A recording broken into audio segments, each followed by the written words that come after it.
Kedysi, aby sme získali potrebné informácie, museli sme zájsť osobne na poštu, do lekárne, do úradov. Dnes nikam chodiť nemusíme. Pomôže nám internet. Je to verejne dostupná sieť plná informácií a rôznych údajov. Na to, aby ste sa dostali na internet, potrebujete otvoriť a použiť tzv. Prehliadač, ktorý slúži na zobrazenie internetových stránok. Medzi najčastejšie používané prehliadače patria Chrome, Safari, Edge a iné. Webový prehliadač otvoríme dvojklikom na ikonu prehliadača. Adresu webu zadáme do riadku prehliadača a postupujeme nasledovne. Klikneme do riadku s adresou, do riadku napíšeme webovú adresu www.cp.sk, stlačíme Enter na klávesnici.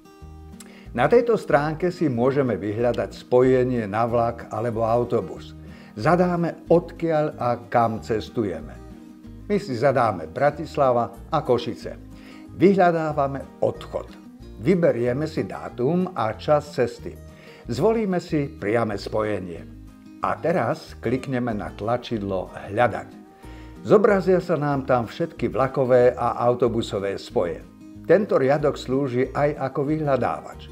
Po zadaní slova lekáreň zvolen nám vyhľadá všetky lekárne, ktoré v meste zvolen prehliadač pozná.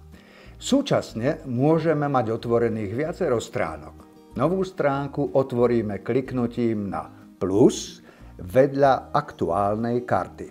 Ak si chceme uložiť stránku, na ktorej aktuálne sme, napríklad www.cp.sk, môžeme si z nej vytvoriť záložku.